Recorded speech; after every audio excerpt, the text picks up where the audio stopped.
Assalamualaikum warahmatullahi wabarakatuh.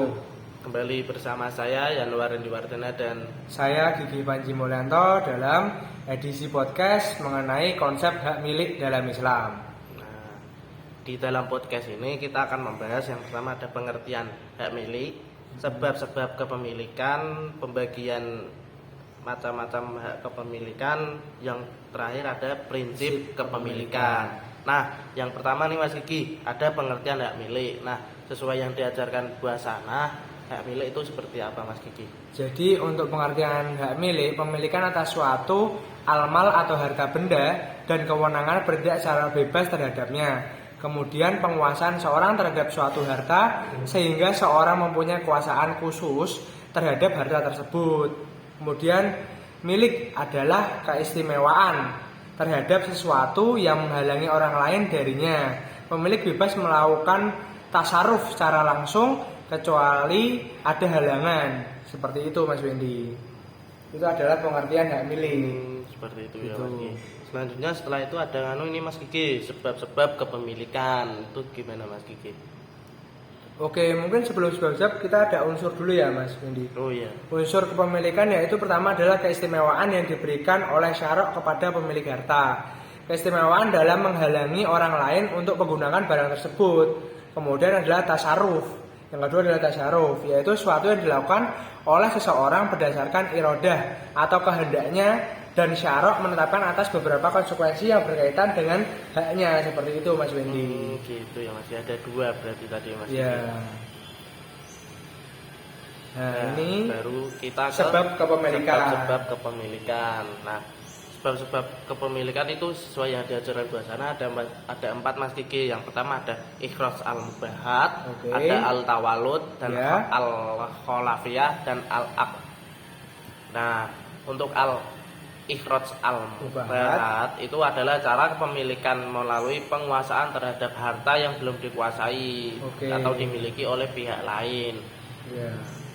Dan al-ikhraj itu perbuatan menguasai harta bebas untuk tujuan kepemilikan. Biasanya ini dulu waktu zaman dulu itu kan belum ada nih sertifikat. Nah, jadi untuk kepemilikan tanah itu ya Mas Kiki ya, dulu zaman tanah itu tanah itu kalau ada yang ngerawat ya milik si dia, seperti itu Mas Gigi. Itu kan dulu kan belum ada surat-surat gitu ya. Jadi kalau orang tuh lihat ada tanah kosong gitu, kalau begitu dia merawat tanah tersebut, zaman dulu otomatis tanahnya itu dianggap sebagai milik perawatnya gitu ya. Itu Mas Gigi, karena itu kan belum zamannya. Enak ya berarti orang zaman dulu ya. Zaman mungkin ya enggak gitu juga. Yang rajin merawat tanah berarti tanahnya luas ya gitu ya. Nah, selanjutnya ada al-tawalud. Nah, al-tawalud itu adalah sesuatu yang dihasilkan dari sesuatu lainnya, seperti sesuatu yang dalam pohon tumbuh dari harta milik adalah miliknya. Jadi kalau pohon ada buahnya, ya otomatis buah itu milik pemilik pohon tadi, Mas Gigi.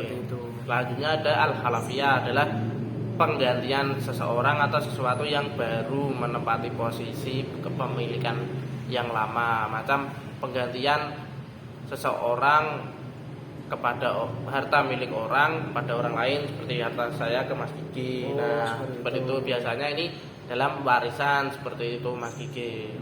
Penggantian kepemilikan. Selanjutnya ada al-aqd, adalah pertalian antara ijab dan qabul sesuai dengan ketentuan syara atau syariat Islam yang menimbulkan pengaruh terhadap objek akad, tentunya kepada kepemilikan. Seperti itu Mas Gigi. Oke, siap. Nah, selanjutnya ada macam-macam kepemilikan nih Mas Gigi. Gimana Mas Gigi? Kalau macam-macam kepemilikan ini kita bisa lihat dari segi objeknya, segi unsur hartanya, dan juga segi bentuknya Mas Wendy. Nah, kalau misalnya dari segi objek itu ada milk al-ain, milk al-manfaat, dan milk al-dain. Seperti itu Mas Wendy. Ya, terus ada dari segi unsurnya, ada milk al-tam sama milk al-nakis. Kemudian dari segi bentuknya itu adalah milk al-mutamayyaz dan al-milk al-masya. Seperti itu Mas Wendy. Nah, yang terakhir nih Mas Gigi ada prinsip kepemilikan ya. Oke. Nah, kalau prinsip pemilikan nih kalau dari aku tuh adalah milk al-ain disertai dengan mik manfaat. Kemudian ada pemilikan awal sebagai mik altam seperti itu Mas Wendy. Terus pandangan Mas Wendy tentang prinsip pemilikan selanjutnya apa Mas Wendy?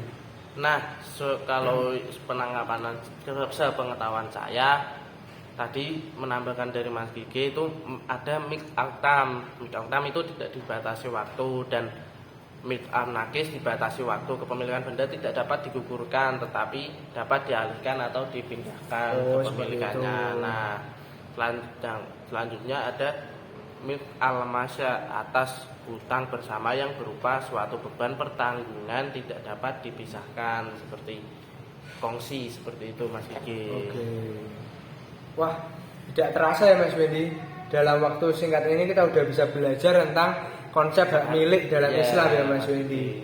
Dan ini adalah pelajaran-pelajaran baru ya buat kita ya, yang buat orang lain juga insight-insight positif ya kayak gitu ya. Tentu.